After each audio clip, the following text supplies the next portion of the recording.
Multi dimensional array की बात करें तो हमें पता है कि एट अ टाइम हम एरे में सिंगल डेटा टाइप डिफाइन करते हैं। बट अगर मैं कुछ ऐसी डेटा टाइप डिफाइन करूं जिससे स्ट्रिंग नंबर, स्ट्रिंग बूलियंस और उनको एक साथ प्रिंट आउट कराना चाहूं तो वो मैं मल्टी डायमेंशनल एरे के थ्रू प्रिंट करा सकती हूँ। तो चलिए एक एग्जांपल को चेकआउट करते हैं। यहाँ पर हम अपने मल्टीपल एरेज डिक्लेयर करते हैं। मैं यहाँ पर सबसे पहले जो है वो एक एरे 1 बनाती हूँ और कहती हूँ कि मेरा जो एरे 1 है वो बेसिकली क्या है, उसकी डेटा टाइप है मेरे पास नंबर्स।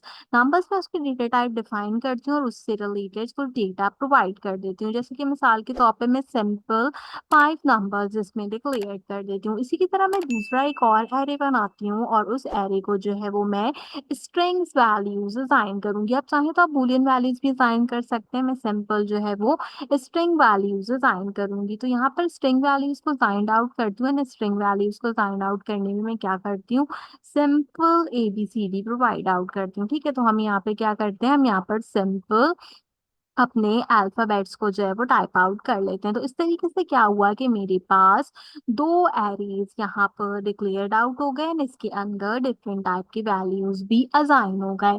अब मुझे क्या करना है, अब मुझे इन दोनों के दोनों एरेज को एक साथ कंबाइन करना है और इसको मल्टी डायमेंशनल बनाना है। तो उसके लिए मैं क्या करूंगी, मैं एक और एरे बनाऊंगी जिसको मैं यहाँ पर एरे 3 का नाम डिफाइंड आउट करूंगी और उस एरे 3 के अंदर मैं इसको बताऊंगी कि एरे 3 के अंदर मेरे पास स्ट्रिंग भी डेटा टाइप है और साथ में पाइप का यूज करके बताऊंगी कि जो डेटा टाइप है वो नंबर भी है। Sorry for the error.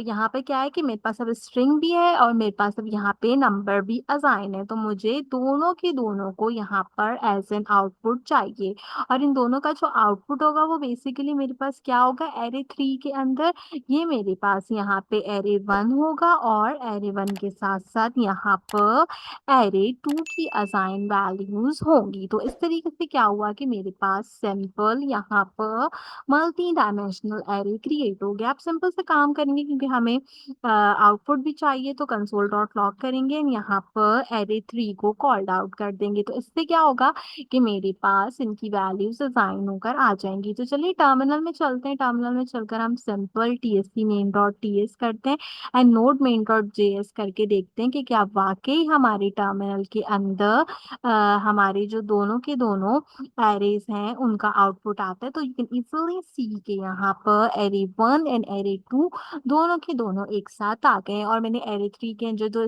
3 के अंदर जो string and number defined out किया था वो भी कंसीडर हो गया। तो इस तरीके से हम एरेज के अंदर मल्टी डायमेंशनल एरेज का यूज करते हैं and हमारे पास जो भी डेटा होता है उसको प्रिंट कराते हैं। इनकेस अगर आपने एरे की वीडियो चेकआउट नहीं की तो उस वीडियो क्लास में प्रोवाइड आउट करिए और मेक श्योर कीजिए कि इसे लाजमी चेकआउट कीजिए।